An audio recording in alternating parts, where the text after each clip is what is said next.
మనం ఏదైతే ఇంపోర్ట్ చేసుకుంటున్నామో ఇతర దేశాల నుంచి వాటికి దేశీయంగా ఉత్పత్తి మొదలెట్టాలన్నమాట. ఉదాహరణకి మనం ప్రెషియస్ స్టోన్స్ కావచ్చు, పర్ల్స్ కావచ్చు, మెటల్స్ కావచ్చు, అలానే ఎలక్ట్రికల్స్, ఎలక్ట్రానిక్ ఎక్విప్మెంట్ కావచ్చు, తర్వాత మిగతా మెషినరీ కావచ్చు, ఇవన్నీ కూడా వీటిని మనం స్వదేశీయంగా తయారు చేసుకోవాలి. రీసెంట్‌గా భారతదేశం ఇలాంటి ప్రయత్నాలు చేస్తుందన్నమాట.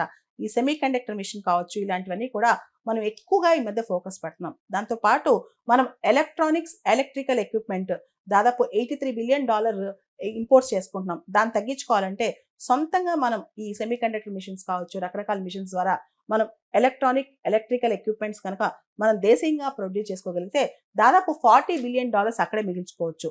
దాంతోపాటు ఆర్గానిక్ కెమికల్స్ అనుకోండి, ఆర్గానిక్ కెమికల్స్ కూడా దాదాపు మన ఇంపోర్ట్స్ అనేవి మనం దిగుమతి చేసుకునేవి $25 బిలియన్ ఉన్నాయి. దాంట్లో కూడా మనం సొంతంగా తయారు చేసుకోగలిగితే దాదాపు దానిలో కూడా మనం 12-13 బిలియన్ మిగిల్చుకోవచ్చు అనమాట. అంటే తయారీ సామర్థ్యం పెంచుకోవటం, అదేవిధంగా ఎగుమతులు వృద్ధి చేసుకోవటం, దిగుమతులు తగ్గించుకోవటం, ఇవన్నీ చాలా ఇంపార్టెంట్. ముఖ్యంగా సప్లై చైన్స్లో మనం చాలా జాగ్రత్తగా ఉండాలి. ఇండియా దానిలో క్రూషియల్ రోల్ ప్లే చేయాలన్నమాట.